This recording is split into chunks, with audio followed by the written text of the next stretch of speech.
Good morning, everybody, and thank you for joining me for this update on what is going on with our current Legionella situation. First of all, I want to say thank you so very much for everybody and your patience.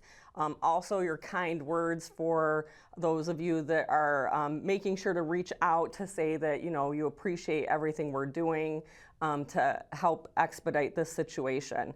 I do want to just reiterate, for those of you that maybe have never had a private moment to talk with me, I don't know what's happened here before me, but I can tell you that I pride myself in being sure, sorry if I touched the microphone, so I pride myself in being sure that I only have my integrity about my name. So I will not give out false information to anyone. There's a lot of people talking about they don't trust information that's going out. If you see me talking about it or you see me saying that I put something out, that information has been verified by me. That is the way I do every day of my job, from my employees to my residents. Burned too many times in my 25 plus years with not having the information correct or somebody telling me something was done and finding out it wasn't. So I will never ever, especially in a situation that involves people's safety and their health, I'd like to go to bed at night with a clear conscience. And you always have your reputation to think of and the future for your next employment. So I will never give out false information. So in saying that, I want to also say that the health department's involvement, there's a lot of people that seem to be a little confused about the health department's involvement. They are not actually ever going to come on site to do testing themselves. They don't test. They really don't even read the test. They will read them and say, yes, we think you're on the right path. Yes, we think you should do this. They're not going to dig in and be a part of it. They're a resource. We cannot go to them to ask them to be a part of doing anything. That's not what they do. And in my personal experience, the person that I think I'm getting the most information from doesn't actually work at the Wayne County Health Department. He works at the state level. So that's the person that whenever I'm on a call and I'm asking a higher thought process question, not just something simple, he's the one that they always refer to that has the answers. So even calling the health department, most of what you're gonna get is you're gonna get somebody that's like an intake specialist, and they're only gonna be able to regurgitate the information that they have. They only get information from the hospital or from us. So in a situation like we're in right now, they won't have the testing information before we do. A number of people are calling the health department asking for testing information. They don't have it. They were not a part of the test. They didn't pay for the test. I have to send them the test. Basically, at this point in time, we're all in a waiting game right now. We were told 7 days. 7 days has passed. When I called to find out what happened to our 7 days, they're like, well, it's 7 days to grow it. You still have to ship it, and you still, they might not start it on that day. So would have been nice to know that when they told us the 7 days. So understanding that they did the testing on Wednesday, they overnighted it on Wednesday night. It arrived at some point in time on Thursday. The assumption at this point in time is they didn't start the testing until Friday, which will mean that the growth for 7 days, you would think, would have been starting on Friday, and we should have had the answers yesterday or today. I don't know if my luck is going to be as soon as I get back to my desk, the answers pop up, or if it's going to be not until basically Monday. I don't know if they work on the weekends. This is as frustrating for me as it is for you. I understand the frustration in this, the anxiety that this causes. We are all sitting here waiting. I have no cuticles left on my hands right now from waiting for all of this.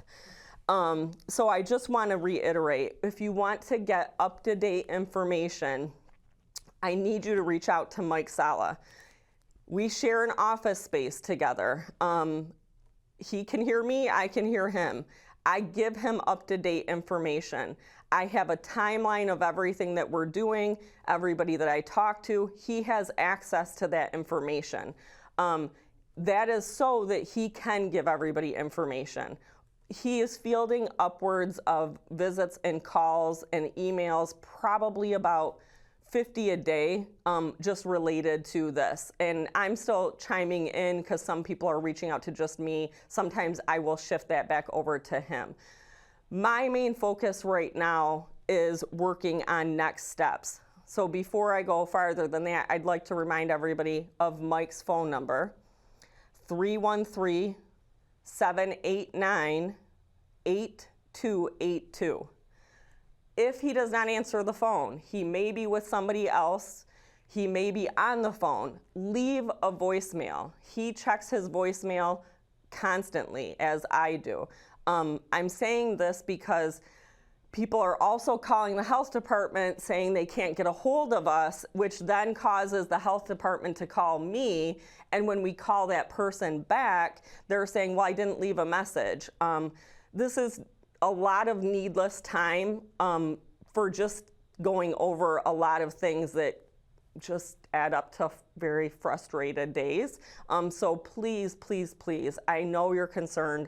This is why I started this whole presentation with, I'm asking you to trust that I came here for the right reasons. I'm doing the right things. I am never going to say that we're doing something that we didn't and put anybody's health in danger. That is, nobody pays me enough to do that in my life ever. So please understand that. What are we doing right now? I don't like to sit and wait. I like to be proactive. So what we're doing right now is we, again, focused on BP. There had only been 2 people positive in BP in our current situation. So what I did was I did a little bit of research, found out that this is not the first time that Legionella has been on this campus over the last 30 years. It's been a number of times. So that tells me maybe there is a systemic problem within our system. I'm currently working with a lot of different companies that say they do Legionella. Everybody does it at a different level. I do just the testing. I do just the treatment. This person maybe, this company maybe has its all-inclusive package.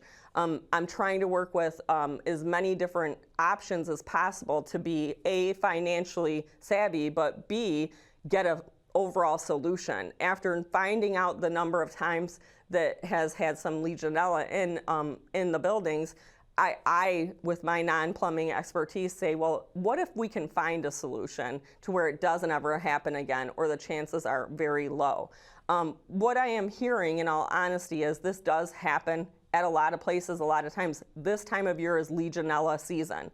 Legionella affects more states that have the higher temperatures in it. Well, if anybody thinks about it, we've had a lot of higher temperatures this summer than I remember in a long time. So we're working on that.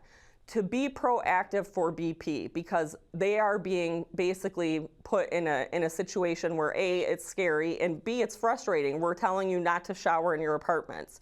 We are asking you to shower in the locker rooms, go to a friend's and shower. There's 2 apartments, I believe it's CC 130, and I don't remember the KC apartment. I will get that information for you so Christian can put it on the screen. I don't want to delay this recording, so if he doesn't, we will post it on something on Odyssey or Scroll. But we're working on getting shower heads that are a 0.2 micron filter for Legionella. So these are the shower heads. You can't go on Amazon and buy them. So please don't waste your money thinking that you are, because that's a scam.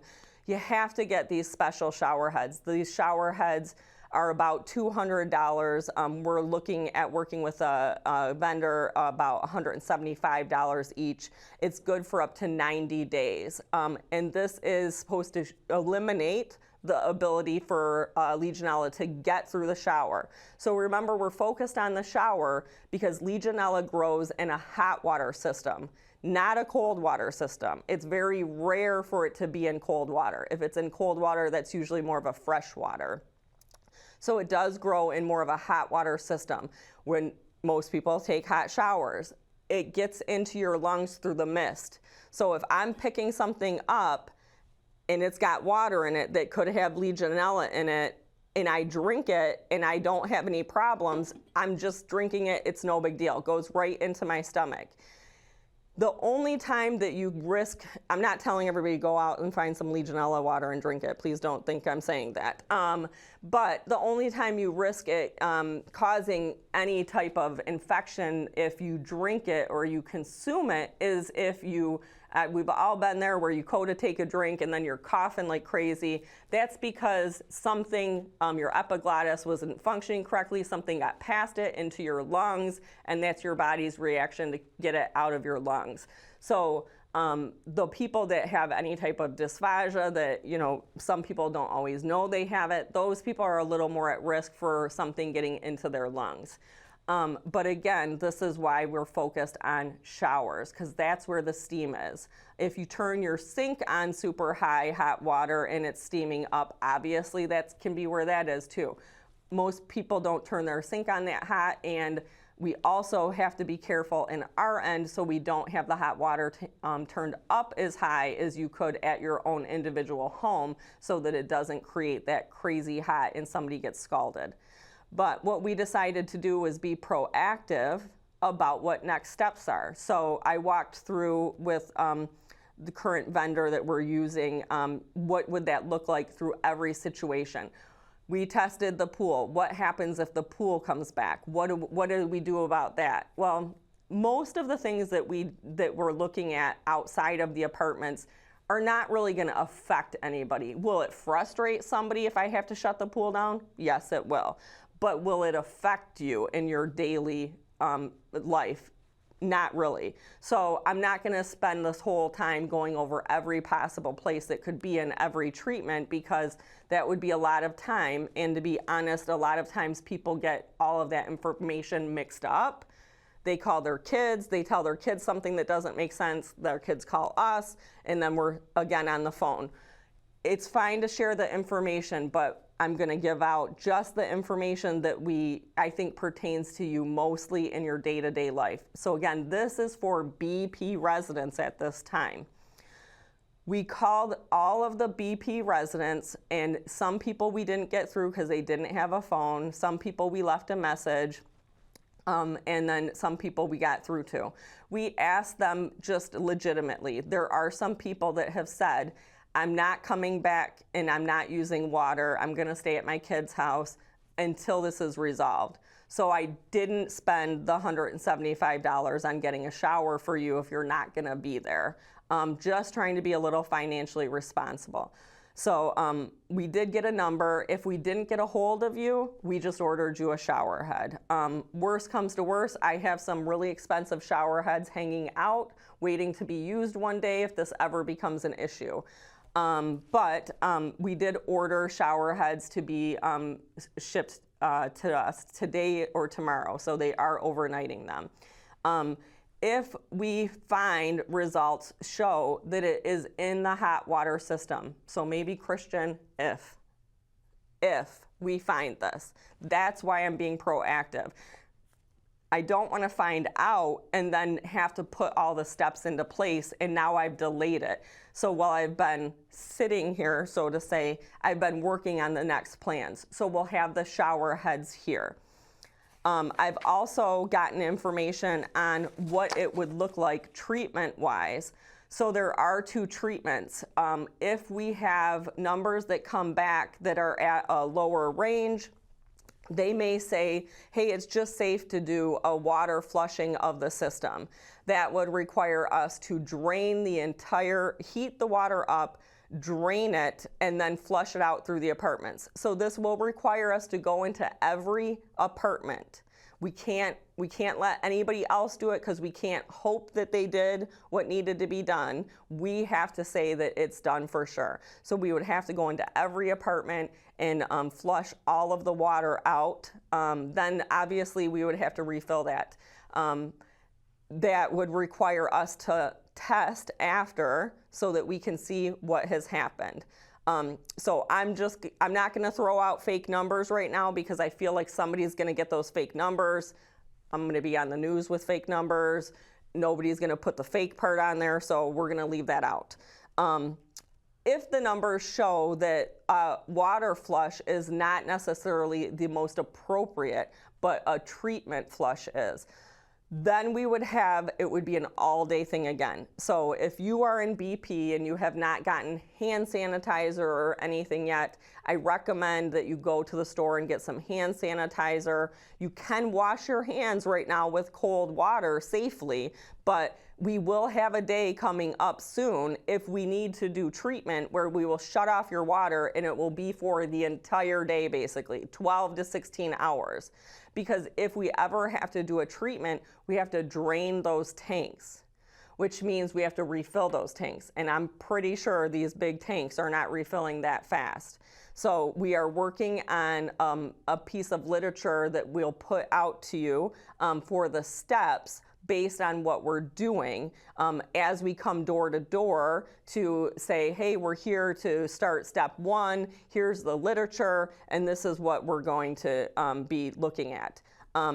This does, on my end, include if we walk into somebody's apartment and we feel like this person is not going to be able to follow any instructions that we give to them, do we have somebody come sit with them? So I will say this, if you feel that you are a good person to volunteer coming to entertain somebody for the day, if we need that, then please call Mike and let us know. We'll try to obviously identify things and call family members too to say, hey, we have somebody sitting with your family member right now, but we suggest you bring somebody in.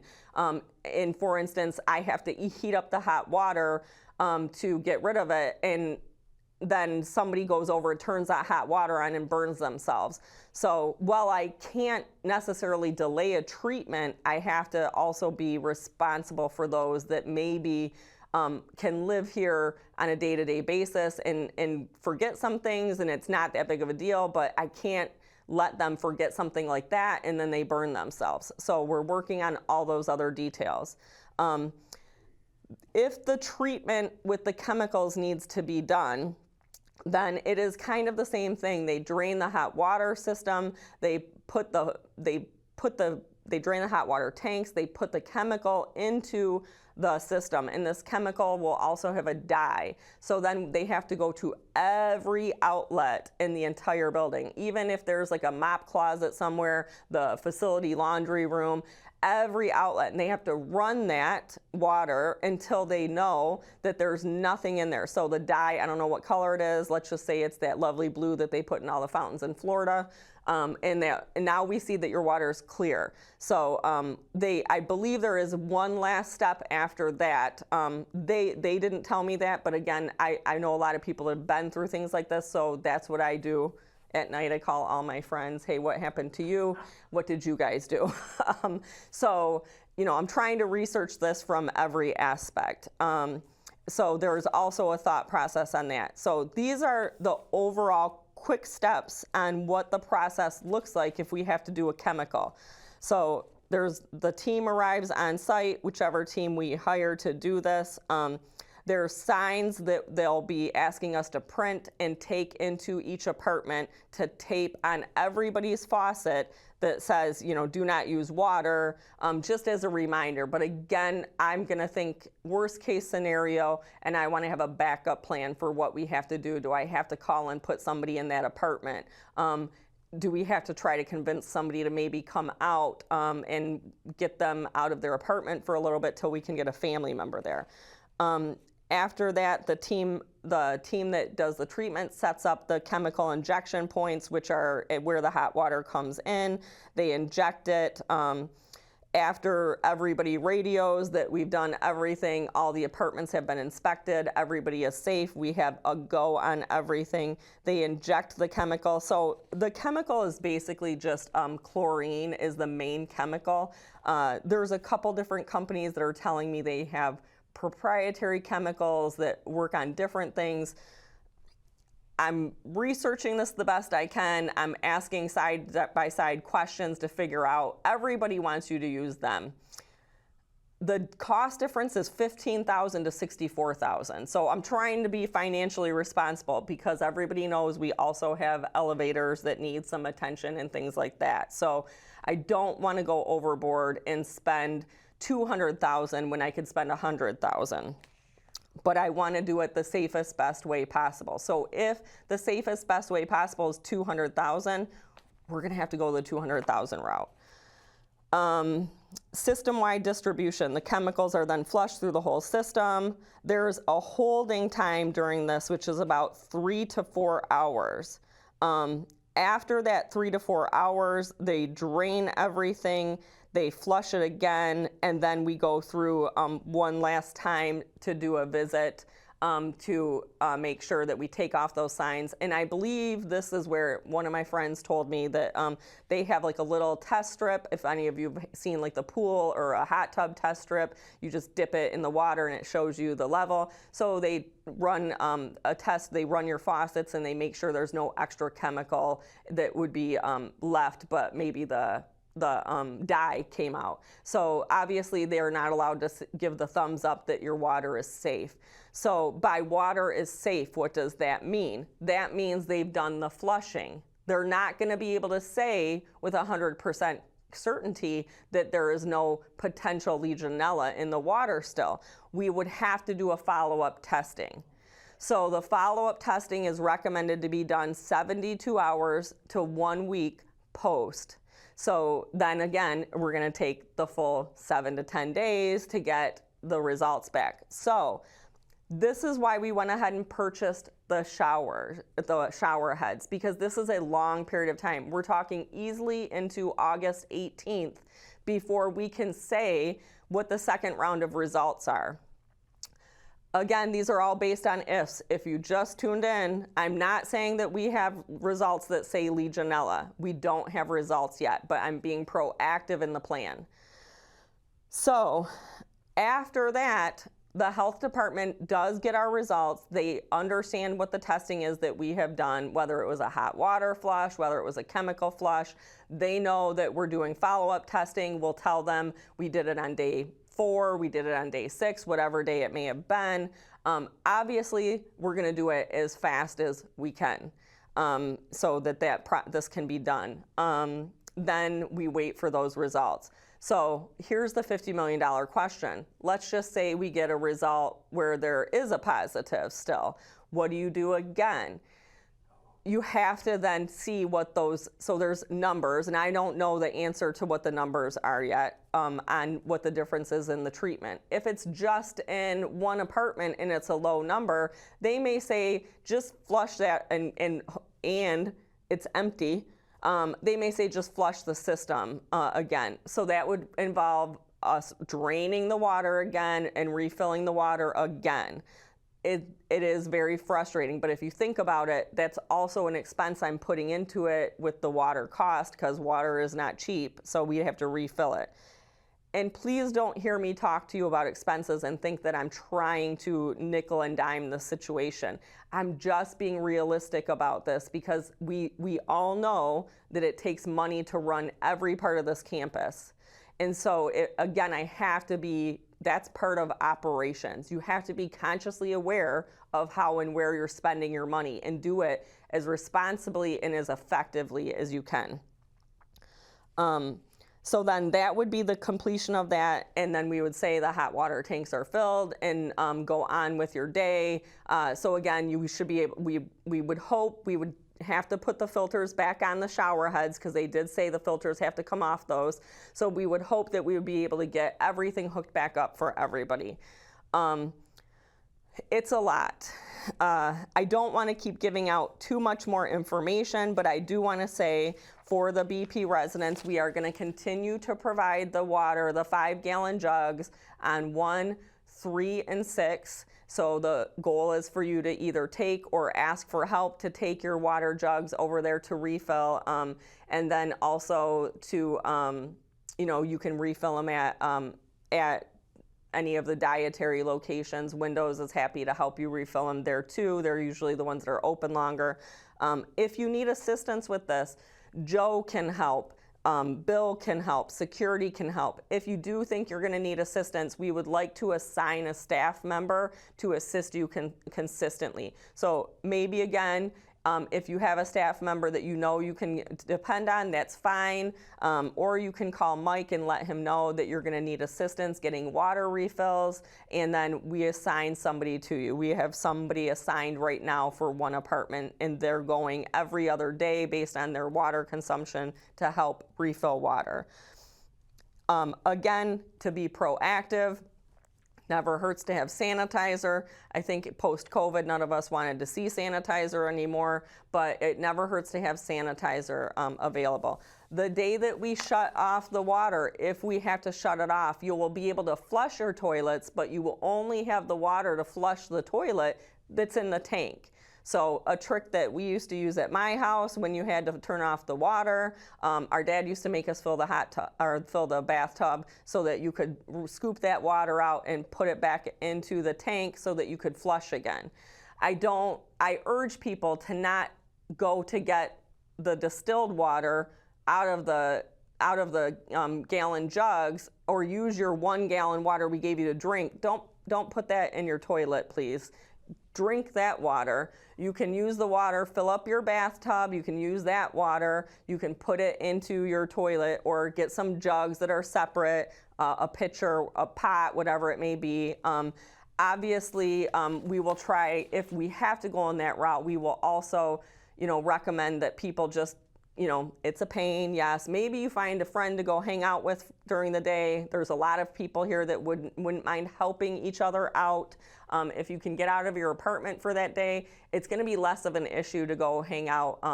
I will also work with Tamatra, if that happens, on where we can have maybe a place where people can just come and hang out for the day. We'll have the TV going, we'll have some games, some different things happening. We'll try to make this as painless as possible if that is the direction we have to go.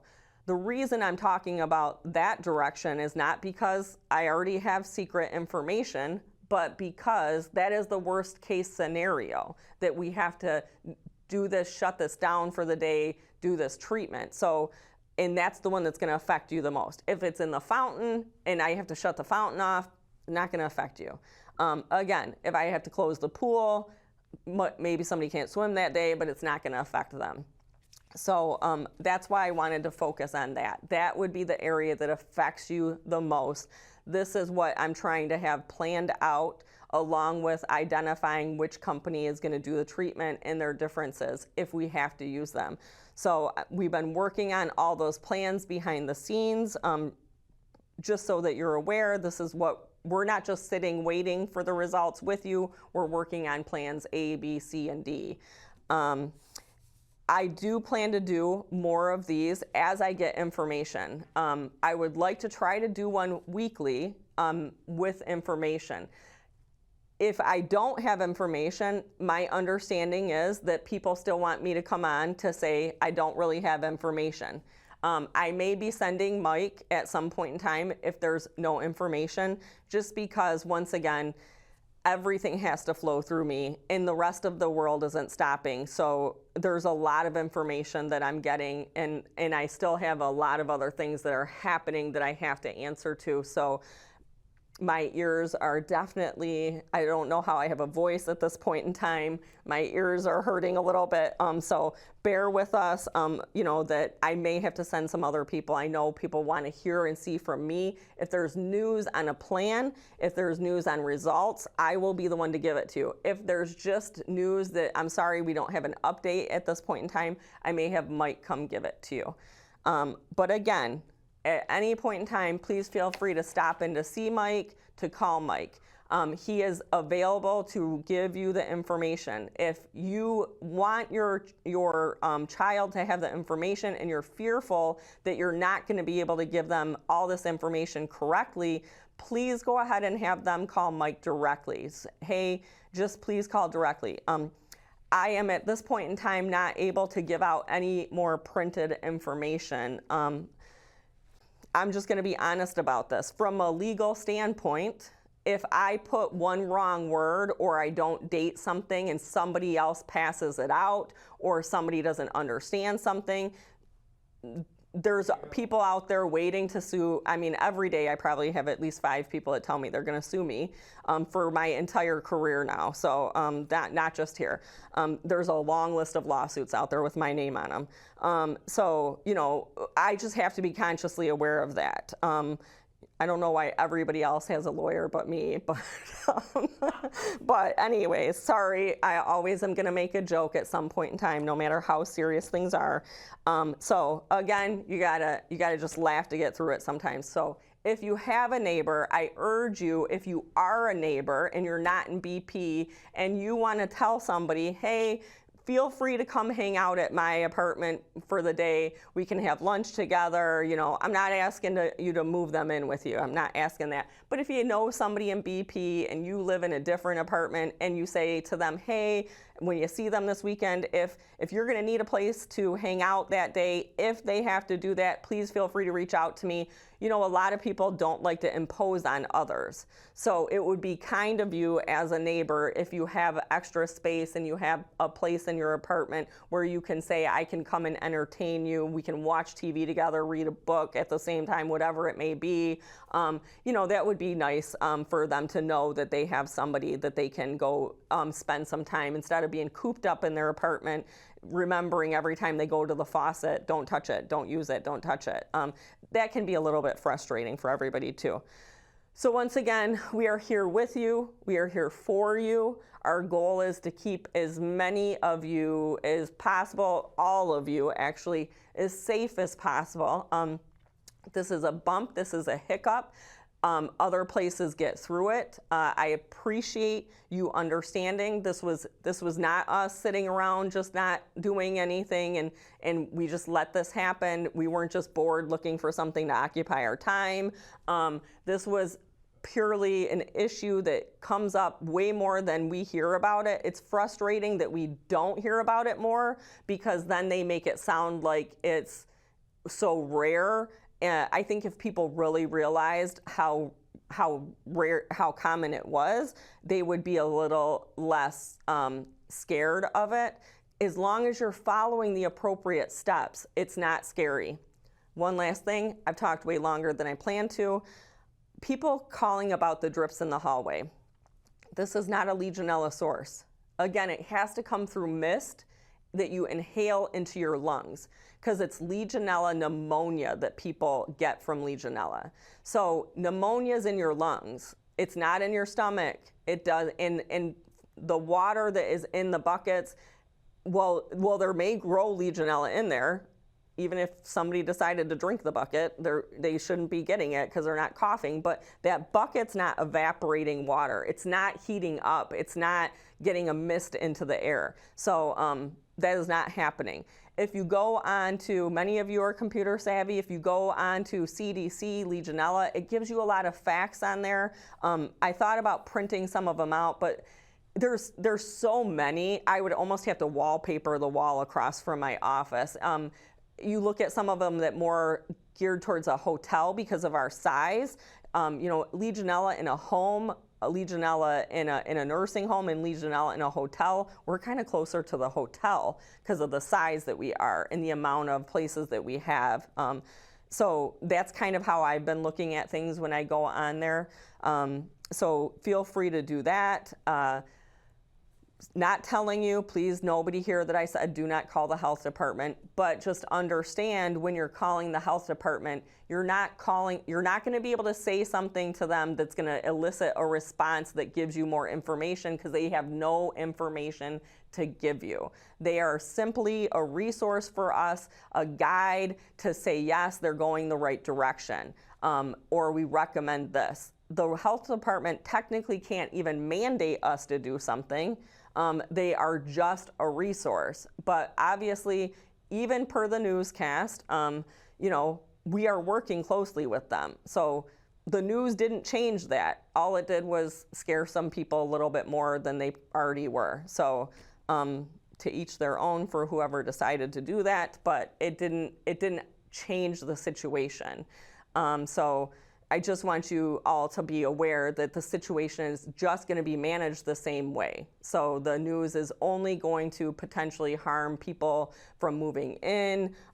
So that's why we or any other business doesn't publicly go out and say, hey, we have a potential positive situation, because it's not actually going to change the plan of course. If we weren't doing anything, if people were constantly getting sick and we weren't doing anything, yes, I understand sounding the alarm. Since the alarm came from us, kind of didn't really make a lot of sense. But I understand that goes back to just some people's thought process that I have to tell everybody, even though at the end of the day, nobody's coming to help us because you told them. So please let us do what we can to help you. Please do your best to understand that you need to be able to trust us, and that we're doing the right thing. So if you hear it from me, if it's what we're doing, it's 100% truth. That is the best I have for you right now. So I hope all of you can try to put this out of your mind a little bit. We get a little reprieve from the crazy 90-degree weather right now. Go out, have a good time, enjoy yourself. If you are in need of anything in BP, let us know. And again, the other apartments, nothing has been identified. I will have some more information on a plan if we are looking to do any expansion, but per the health department included, there's no reason to expand anything right now because you're just expanding to expand at thousands of dollars. So they're not recommending that we do that at this moment in time. If I feel that we need to do that, then I will recommend and say we need to do that. And I have already been given the green light that if we do need to do that, we will do that. So this is not, again, some trick that people are not getting all the information. It's just a systematic approach. Many people have been involved in systematic approaches here in their career, so please feel free to explain to your neighbors that have not. There is a systematic approach to everything. That is what causes things to get done, taken care of, financially responsible, safely, and not just a bunch of chaos with all of us running around like our heads have been cut off. So I'm going to say thank you one more time. Please, please, please try to stay calm. Try to help each other out in this situation. If you are not in BP, please don't go to the 5-gallon jugs to fill up some water. I'm asking of that from you. We are refilling those 5-gallon jugs when we see that they're out. We're doing daily checks on them, actually twice a day. If you need anything ever and it's related to this, if we're not here on the weekend or at nights, call security. They have access to different things or they'll get a hold of us. And if anything else, please call Mike Sala again at 313-789-8282. I should know that number by now. I hope you have a good weekend, and I look forward to giving you an update next week. Prayers that this goes in our favor of being negative so that the update is just the follow-up. Because negative may mean great for you, but it's not the end for me. So we will give you more information on that next week. Thank you.